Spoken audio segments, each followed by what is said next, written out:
नमस्कार साथियों। नमस्कार भाई, सभी को कैसे हो? सब बढ़िया हो, राजी खुशी हो? देखो, अपने जो राजस्थान का भूगोल चल रहा है, जो निःशुल्क क्लासेस चल रही है आपकी, इनमें अगर अपने बात करें कि सर टॉपिक चल रहा है जलवायु, और जलवायु के अंदर पीछे अपने टाइप करके आए हैं जलवायु को प्रभावित करने वाले कारक में एक नंबर कारक अक्षांश, कि अक्षांश जलवायु को कैसे प्रभावित करते हैं उनके बारे में तमाम चर्चाएं। तो दूसरी अगर बात करें यहाँ कि सर जो ये अपना दूसरा कारक आपका करवाया था भूमध्य रेखा से दूरी, दूसरा कारक आपका मैंने एक करवाया कि भूमध्य रेखा से दूरी। यहाँ अगर मैं बात करूं दूसरा कारक भूमध्य रेखा से दूरी, भूमध्य रेखा से दूरी जलवायु कैसे प्रभावित करती है वो देखो कि सूर्य की जो किरणें हैं, सूर्य की जो किरण है, ये जो अपना ग्लोब है, इस ग्लोब के अंदर सूर्य की किरणें जो यहाँ मैं मान लूँ कि सर ये एक रेखा आपकी आ जाती है भूमध्य रेखा। कौन सी रेखा? भूमध्य रेखा। और इस भूमध्य रेखा पे अगर मैं बात करूँ कि सर यहाँ सूर्य है और इस सूर्य की किरणें जो है वो आपकी सबसे जो पड़ेगी तिरछी, यहाँ डायरेक्ट पड़ रही है ये, ठीक है। और यहाँ ये लो जी, थोड़ी जैसे जैसे ध्रुवों की ओर जाएगी वैसे वैसे सूर्य की किरणें क्या होती जाएगी? तिरछी। और तिरछी होगी तो तापमान में भी तो क्या आएगी? कमी। तो यहाँ ध्यान देना, तिरछी होगी तापमान में पास में है तो यहाँ ज्यादा गर्मी होगी, दूर होगी तो कम गर्मी होगी। तो अब मैं यहाँ कह दूं कि साहब भूमध्य रेखा से, भूमध्य रेखा से ध्रुवों की ओर तापमान में कमी आती है, तापमान में कमी आती है। तापमान में क्या आएगी? कमी, क्योंकि सूर्य की किरणें सबसे ज्यादा तिरछी पड़ेगी। तो ये आपका एक कारक कौन सा आ गया? भूमध्य रेखा से दूरी। तो इसका स्क्रीनशॉट लो, फिर दूसरा अपने करते हैं क्षेत्र। चले आ जाओ। अब उसके बाद अगर मैं बात करूं, एक कारक आपका आया समुद्र तल से दूरी। ये लो जी, समुद्र तल से दूरी, समुद्र तल से दूरी। समुद्र तल से जो दूरी है वो कैसे प्रभावित करेगी? समुद्र तल से दूरी है वो कैसे राजस्थान का सबसे पहले तो अपने पूरे भारत का ही मैप बनाता हूं मैं, जिसमें आपको अच्छे से समझ में। ये अपना भारत वाला दक्षिणी पार्ट आ गया। कौन सा आ गया? दक्षिणी पार्ट, ठीक है। यहां अपना राजस्थान आएगा। कहाँ आएगा सर? ये लो जी, अपना आ गया राजस्थान। ये लो जी, राजस्थान। अब राजस्थान के बाद अगर मैं बात करूं, यहां अपना आ गया अरब सागर। कौन सा आ गया? अरब सागर। और यहां कौन सा आ गया? बंगाल की खाड़ी। कौन सा आ गया? बंगाल की खाड़ी। अरब सागर और बंगाल की खाड़ी। अब यहां राजस्थान से अरब सागर की जो दूरी है वो कितनी है? 400 किलोमीटर। कितनी है? 400 किलोमीटर। राजस्थान से बंगाल की खाड़ी की दूरी है 2900 किलोमीटर। कितनी है? 2900 किलोमीटर। अरब सागर से 400 किलोमीटर, बंगाल की खाड़ी से 2900 किलोमीटर। अब दो शब्द और आते हैं। हाँ जी, बिल्कुल आते हैं सर। दो शब्द कौन से आते हैं वो भी अपने कर लेते हैं। जैसे मैं बात करूं, यहां कच्छ कारण, यहां आता है स्टार्टिंग में कच्छ कारण, और ये बीच में जो है खंबात की खाड़ी। कच्छ का रण राजस्थान से है 225 किलोमीटर। कितना है? 225 किलोमीटर। और खंबात की खाड़ी है 275 किलोमीटर। फिर राजस्थान जो अपना है, इस राजस्थान से अरब सागर 400 किलोमीटर दूर है, बंगाल की खाड़ी 2900 किलोमीटर, काफी दूर है। और गुरुजी कच्छ का रण जो गुजरात के पास है, कच्छ का रण 225 किलोमीटर राजस्थान से दूर है, और खंबात की खाड़ी जो राजस्थान से है 275 किलोमीटर। अब मैं ये लिख सकता हूं कि सर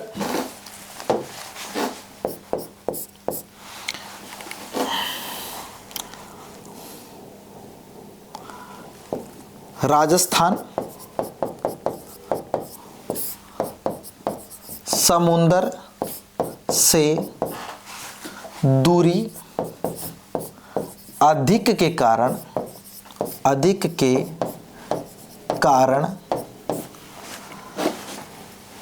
राज्य की जलवायु विषम पाई जाती है, विषम पाई जाती है। राज्य की जलवायु क्या है? विषम पाई जाती है। और तटीय क्षेत्र की जलवायु यहां लिख देता हूं, तटीय क्षेत्र की जलवायु सम पाई जाएगी। कौन सी पाई जाएगी? सम पाई जाती है। कौन सी पाई जाती है? सम पाई जाती है। भी राजस्थान में दूरी ज्यादा है, इस कारण राजस्थान की जलवायु विषम पाई जाएगी, और जो तटीय क्षेत्र है उसकी जलवायु क्या पाई जाएगी? सम पाई जाएगी। इसका स्क्रीनशॉट लो, फिर मैं सम प्रकार वाली जलवायु वाले भी कौन कौन से राज्य है वो भी बता देता हूं, ताकि थोड़ा सा अपना अच्छा भी हो जाएगा। देखो, इसके बाद ये जो अपना भारत है, इस भारत में जो ये कुछ राज्य हैं, जैसे मैं यहाँ बात करूँ, ये तो अपना राजस्थान हो ही गया जो दूर ही है। राजस्थान के बाद यहाँ कौन सा राज्य आता है? गुजरात। गुजरात तटीय क्षेत्र है तो यहाँ की जलवायु सम पाई जाएगी। गुजरात के बाद यहाँ आता है महाराष्ट्र, गोवा, कर्नाटक, केरल, तमिलनाडु, आंध्र प्रदेश, उड़ीसा और वेस्ट बंगाल। अब 9 राज्यों की, ये जो 9 राज्य है, 5 पश्चिम में और 4 पूर्व में है, इन राज्यों की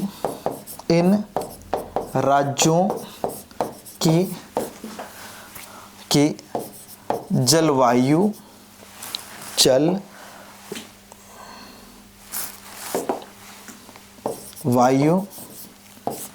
सम पाई जाएगी, सम पाई जाती है, क्योंकि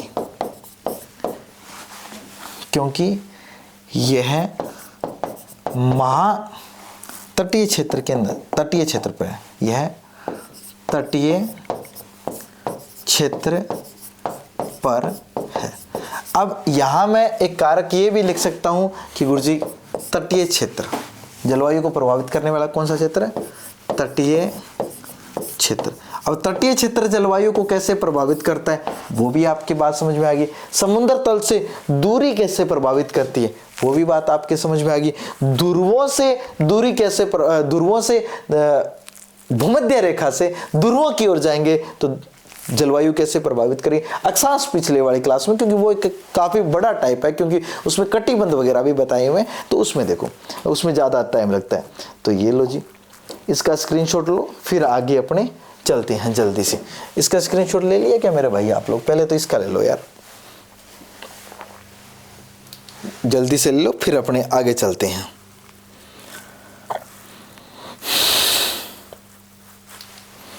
देखो कर लिया, एक ये लो, ये कर लिया, ठीक है। अब अपने आगे चलते हैं। लो ये आ गया।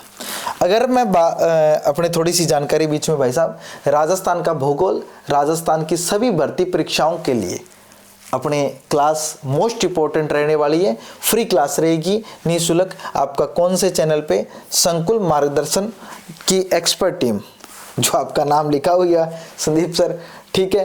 और उसके अलावा भी आपके यूट्यूब पे हिंदी के सर के सर हैं, वो भी आपके अच्छे तरीके से मैटर करवा रहे हैं, उनकी भी क्लास लाइव रह रही है। चलो उसके बाद अगर मैं बात करूं, टेलीग्राम चैनल आपने ज्वाइन करना है तो संकुल मार्गदर्शन पे जाओ और कॉन्टैक्ट नंबर आपका लिखा हुआ है 63 771 28 802। और अगर मैं बात करूं, डाउनलोड करो प्ले स्टोर पे जाके संकुल मार्गदर्शन ऐप, इस पे भी आपको ये पैनल वाली पीपीटी मिल जाएगी, पीडीएफ मिल जाएगी, और टेलीग्राम पे भी इसकी पीडीएफ मिल जाएगी आपको। धन्यवाद। आगे चलते हैं। अब देखो, एक कारक आपका आ गया समुद्र तल से दूरी, समुद्र तल से ऊंचाई,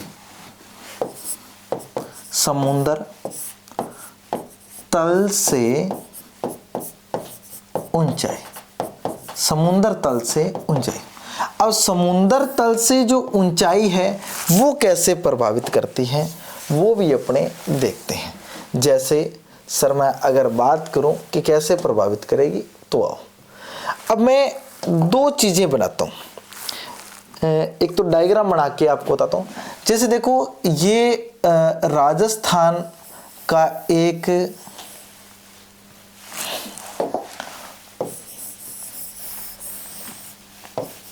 ये देखो,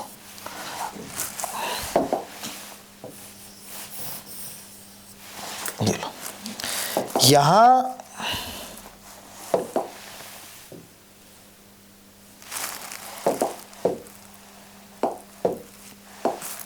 अपना राजस्थान आता है, और इस राजस्थान में अगर मैं बात करूं तो एक शहर आता है बीकानेर।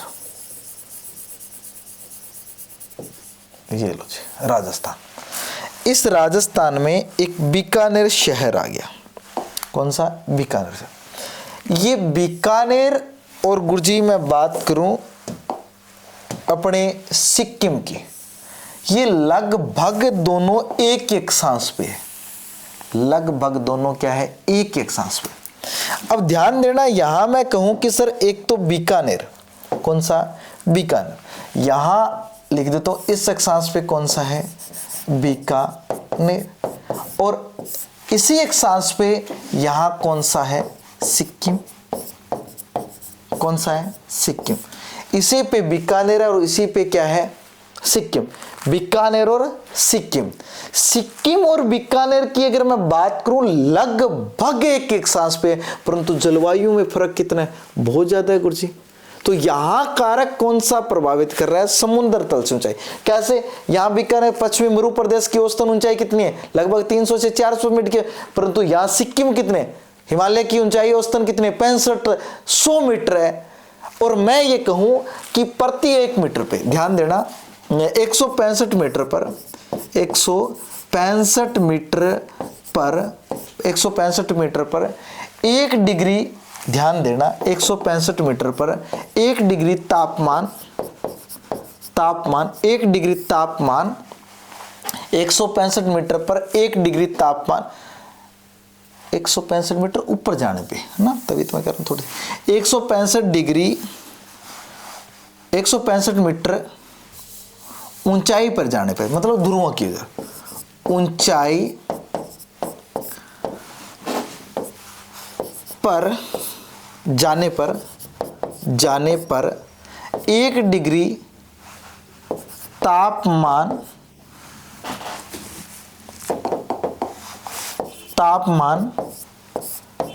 कम होता है। 1 डिग्री तापमान कम होता है। अब जैसे जैसे ध्रुवों की ओर जाएंगे वैसे वैसे तापमान कम होता है। क्यों होता है? क्योंकि सूर्य की किरण तिरछी पड़ती है। अब ध्यान देना, जैसे ही 165 मिनट, जैसे मान लो इस स्टूडियो का अभी टेम्परेचर क्या है? 30 डिग्री मान लो। जैसे ही 165 मीटर ऊपर जाऊंगा 29 हो जाएगा, फिर 165 ऊपर जाऊंगा, फिर 28 हो, फिर 165 ऊपर जाऊंगा तो 27 हो। जैसे जैसे ऊंचावच की तरफ बढ़ते हैं वैसे वैसे तापमान में क्या आती है? कमी। तो यह तो हिमालय वाला बेल्ट है, सबसे ऊंचा है, तो भाई साहब यहाँ तापमान क्या होगा? कम होगा। 6500 के अंदर मान लो, वहां 6000 मान लो, 6000 के अंदर अगर 6500 का भाग देंगे तो भी खूब आएगा, तो माइनस तो हो जाए, और यहां तापमान अधिक रहेगा। तो मैं एक लाइन और लिख देता हूं,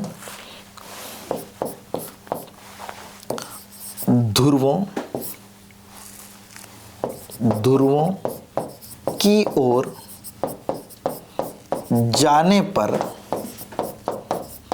तापमान में कमी आती है। क्या आती है?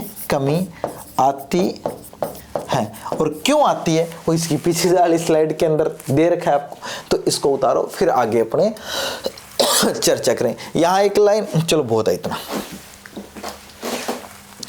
स्क्रीनशॉट लो फिर आगे अपने चलेंगे।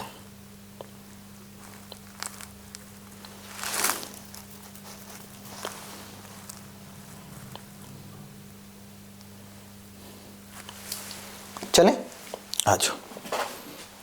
इसी कारण तो अपने क्या है, राजस्थान में माउंट आबू सबसे ऊंचा, तो वहां ठंडा एरिया, सबसे ठंडा एरिया ऊंचा बस, और गर्म स्थान मरु प्रदेश वाला है ही। तो देखो इसके बाद अपने करें धरातलीय स्थिति या बनावट।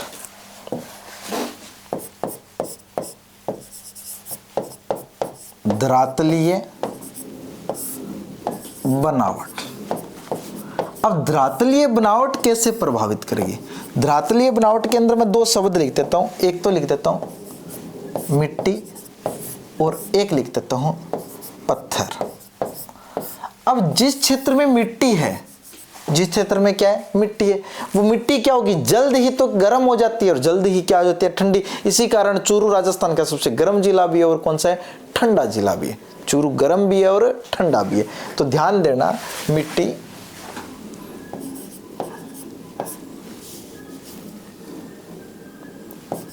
कम समय में गर्म व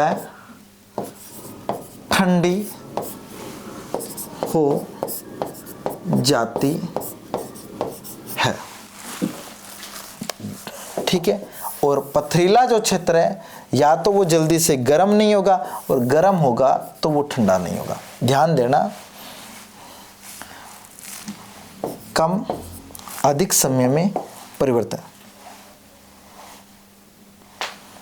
गर्म व ठंडा होने में समय अधिक लगाएगा, अधिक लगाता है। क्यों लगाता है? कि पत्थर है वो ना तो जल्दी से गर्म होगा और ना ही ठंडा होगा, तो उसमें क्या तापमान में ज्यादा कोई फर्क नहीं आएगा। और मिट्टी है जहां, वहां जल्दी से सूर्य की, मरु प्रदेश वाली मिट्टी, मरु प्रदेश क्यों तपता है सबसे ज्यादा? क्योंकि जल्दी से वो मिट्टी गर्म हो जाती है, जल्दी से ठंडे, रात को ठंडे दौरे और दिन में तपते दौरे। चलो इसको तो अब ऐसे अगर बात करो पानी की, तो पानी भी क्या है, यही प्रकार होगा भाई, ना तो जल्दी से गर्म होगा और ना ही ठंडा होता। इसका स्क्रीनशॉट लो, चलते आगे फिर।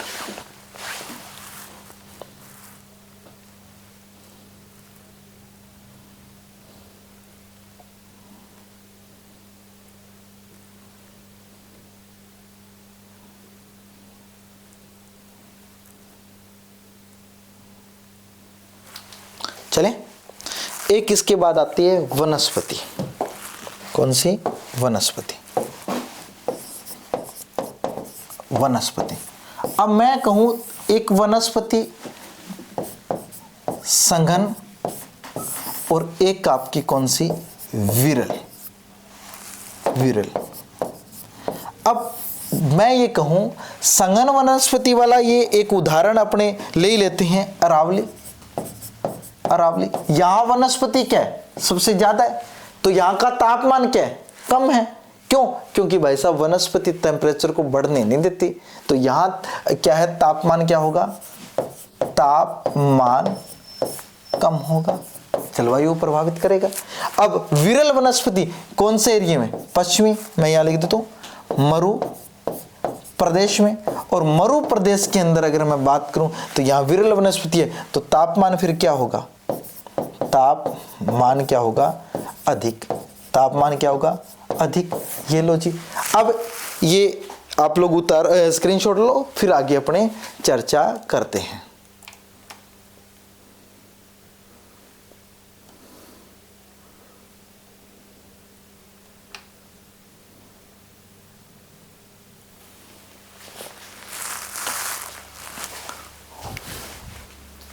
ये आपके जलवायु को प्रभावित करने वाले एक एक अपने कारक क्या है, अच्छे से किए हैं। अब बाकी चर्चा भी और करते हैं अपनी।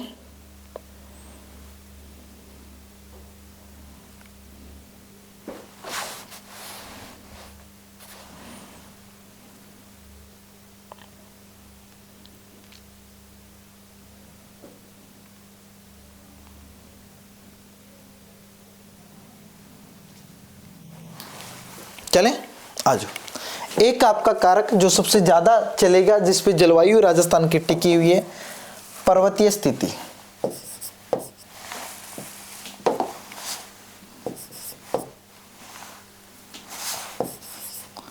पर्वत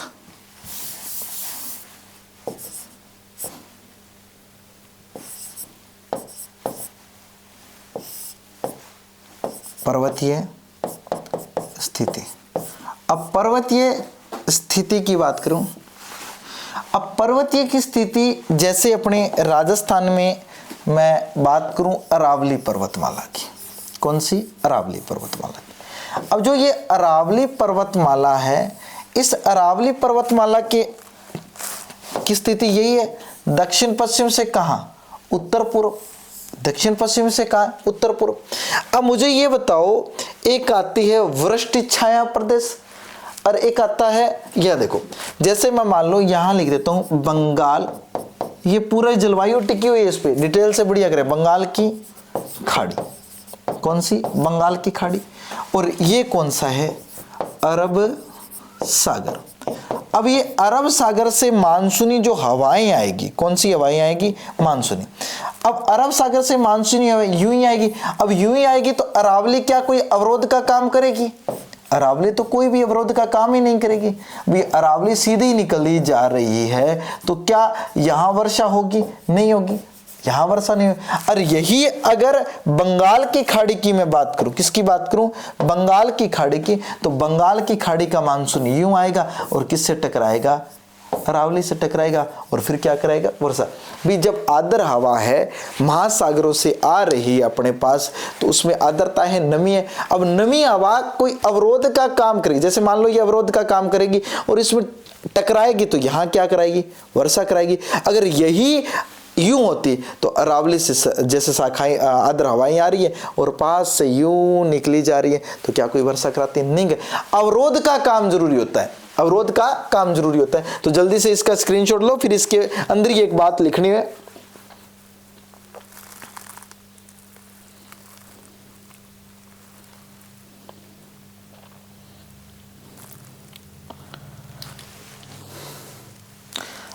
एक छोटा सा पर्वत बना देता हूं मैं इसी के अंदर ही।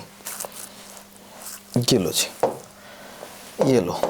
यहां मैं कहूं कि ये कुछ यूं पर्वत है, ये यूं पर्वत है।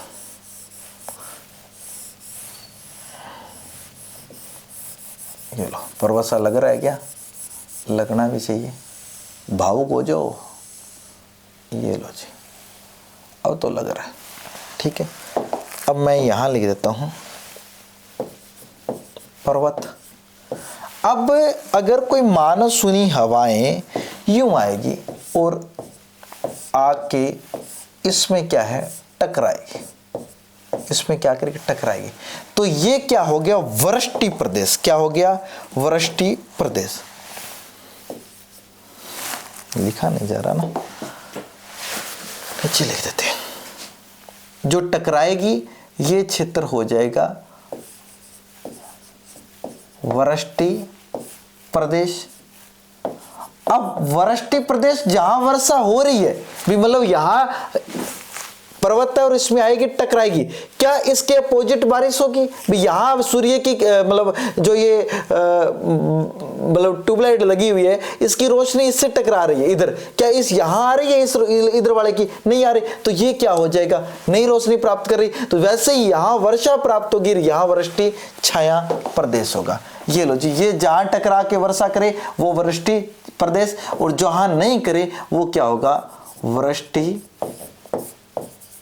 छाया प्रदेश। एक वृष्टि प्रदेश हो गया और एक आपका कौन सा गया? वृष्टि छाया। जहां टकरा के बारिश की जाए वो क्या हो जाएगा? वृष्टि प्रदेश। और जहां टकरा के बारिश नहीं हो वो कौन सा हो जाएगा? वृष्टि छाया प्रदेश। इसको थोड़ा सा मैं इसको भी नीचे ले आता हूं ताकि आप लोगों को किसी प्रकार की समस्या ना हो। वृष्टि छाया प्रदेश, ये शायद अब मेरी बात आप लोग समझ चुके हो। अब यही अगर आपसे क्वेश्चन पूछ लिया जाए, ये क्वेश्चन कि अरावली की स्थिति यूं बना दी जाए, फिर सबसे ज्यादा बारिश कौन करवाएगा? आपकी ये लो जी, मैं अपोजिट बना देता हूँ, अभी तक ऐसा क्वेश्चन नहीं आया। अगर बाई चांस मान लो कि ये अरावली दे दी, ये अरावली दे दी, अब बंगाल की खाड़ी का मानसून समांतर निकलेगा अरब सागर का। अब गुरुजी अरब सागर का तो मानसून टकराएगा, परंतु बंगाल की खाड़ी का मानसून क्या है, समांतर। एग्जामिनर टाइप पूछे अरावली की स्थिति बोल दी जाए, साफ ही कह दिया जाए कि अगर अरावली की स्थिति ये ना हो कि ये होती तो क्या होता। अब अपने राजस्थान में बंगाल की खाड़ी दूर है, फिर भी राजस्थान में बारिश अरब सागर से ज्यादा ना होके बंगाल की खाड़ी से होगी। किससे होगी, बंगाल की खाड़ी। इसका स्क्रीनशॉट लो, फिर बेटा अपने आगे चलते हैं।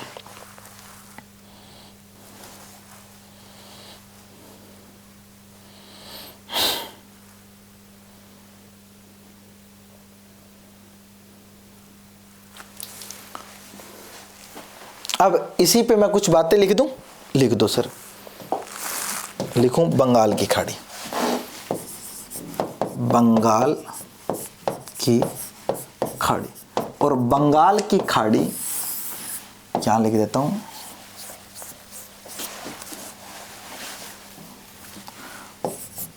अरावली, अरावली ऐसे लिखता हूं, बंगाल की खाड़ी का मानसून, बंगाल की खाड़ी का मानसून, मानसून अरावली में आकर टकराता, टकराता है और वर्षा करवाता है, टकरा के वर्षा करवाता है, क्योंकि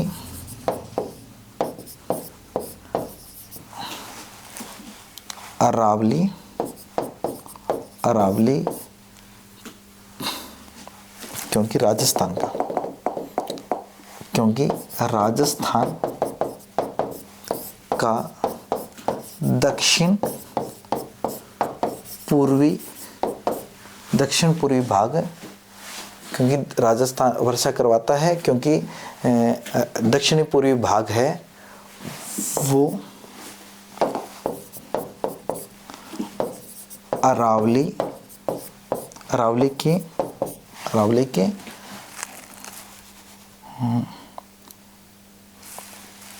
क्या लिखा था, वृष्टि प्रदेश, अरावली के वृष्टि प्रदेश में आता है, क्योंकि वृष्टि प्रदेश में आता है। और यही अगर अपने बात करें इसकी अरब सागर की, अरब सागर का मानसून, अरब सागर का मानसून अरावली के समांतर निकलता है। क्यों, क्योंकि इसकी दिशा, अरावली की दिशा और अरब सागर के मानसून की दिशा एक है। यहाँ लिख ही देते हैं यार, क्योंकि अरावली की दिशा व, क्योंकि अरावली की दिशा, क्योंकि अरावली की दिशा व अरब सागर के मानसून की दिशा एक है। ठीक है, और इसमें ध्यान देना, एक लाइन रहेगी, उत्तर पश्चिमी, उत्तर पश्चिमी, क्योंकि उत्तर पश्चिम में बारिश नहीं होगी, उत्तर पश्चिम में वर्षा नहीं होती, होती क्योंकि यह क्या है, वृष्टि छाया प्रदेश, क्या है, वृष्टि छाया प्रदेश है। कौन सा, आपका ये इधर वाला एरिया। तो यहाँ टकराएगी तो यहाँ वर्षा कहाँ होगी, नहीं होगी। थोड़ी बहुत होती है, वो अरावली का मध्यवर्ती भाग थोड़ा नीचे तो करके होती है, अन्यथा नहीं होती। ये लो, इसका स्क्रीनशॉट लो, फिर अपने आगे चलते हैं।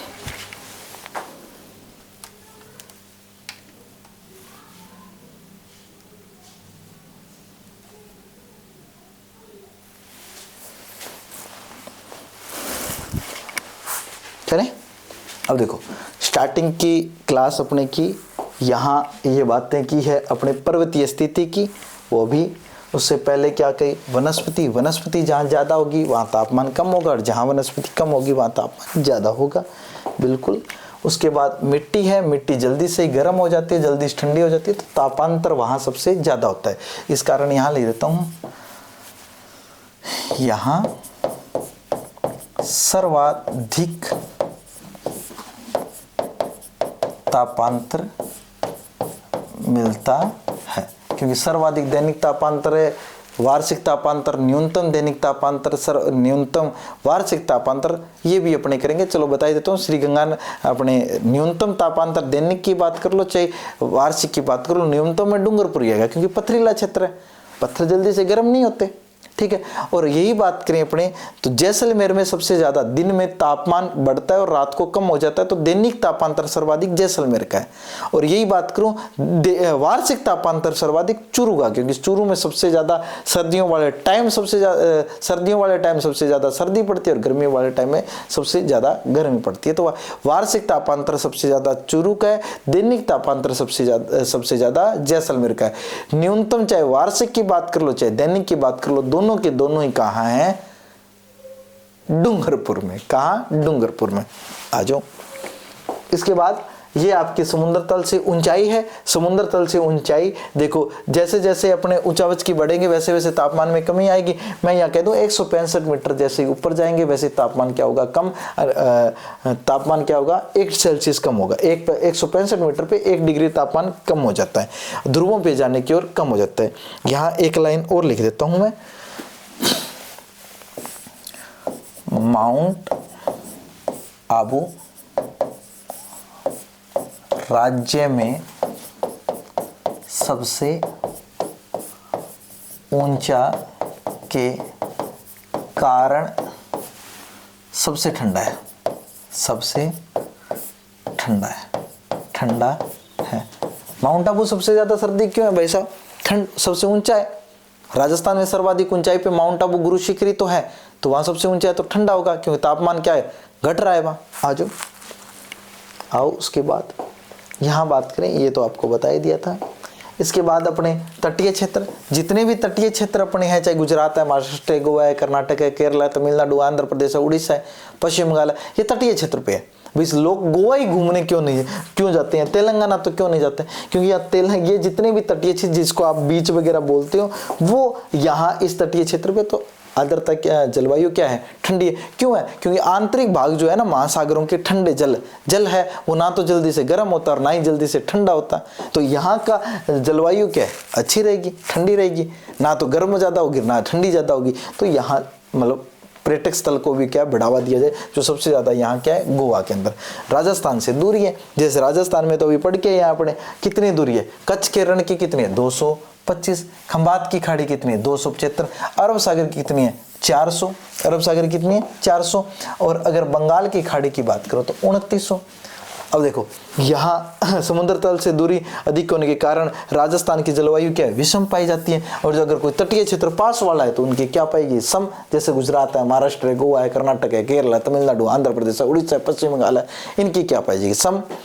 अब उसके बाद आज यहाँ भूमध्य रेखा से दूरी, मतलब भूमध्य रेखा पे तापमान ज्यादा है, क्योंकि यहाँ सूर्य की किरणें क्या लंबवत चमकती है, वर्ष भर में एक बार आ जाती है, 23.5 से 66, 23.5 उत्तरी अक्षांश से 23.5 डिग्री दक्षिण अक्षांश तक। अब ध्रुवों की ओर जाएंगे तो ठंडे होगी, क्योंकि सूर्य किरणें क्या तिरछी होगी। जैसे श्रीगंगानगर में राजस्थान में सबसे तिरछी किरणें, और राजस्थान में सबसे लंबे वक्त कौन सी है, डूंगरपुर बांसवाड़ा। उससे पहले अपने एक टाइप, ये तो है ही नहीं, ये तो अपने कर लिया था। तो साथियों बाकी चर्चा करते हैं अपने कल की क्लास के अंदर। बाकी जलवायु को प्रभावित करने कारक आपके सारे हो गए। पहली क्लास में एक सांस फुल डिटेल के साथ कटिबंध के साथ ऑल ओवर वर्ल्ड के अकॉर्डिंग करवाया गया। अब उसके बाद जितने भी राजस्थान के जलवायु को प्रभावित करने वाले, कुछ भारत के, ये लगभग जलवायु को प्रभावित करने वाले सेम से ही होते हैं, तो ये भी आपके हो गए। अब कल अपने कंसेप्ट को शुरू करेंगे, जो आपके कौन कौन सी ऋतु हैं, जैसे ग्रीष्म ऋतु है, वर्षा ऋतु है, शरद ऋतु है, शीत ऋतु है, इनका समय क्या है, इनके अंदर पढ़ना क्या है, क्या क्या डिटेल है, इनका समय कब से कब तक रहता है, इनकी विशेष बातों को लेके एक एक टाइप को करेंगे अपने कल की क्लास के अकॉर्डिंग। निरंतर पढ़ते रहो, डेली रूटीन के अंदर अपने नोट्स बनाते रहो, बाकी आपको पीडीएफ तो मिल ही जाएगी। बाकी चर्चा करते हैं नेक्स्ट क्लास के अंदर। कोई भी किसी प्रकार का क्वेश्चन हो तो पूछ लिया करो, बाकी चर्चा करेंगे अपने नेक्स्ट क्लास के अंदर। जय हिंद, जय भारत, जय राजस्थान।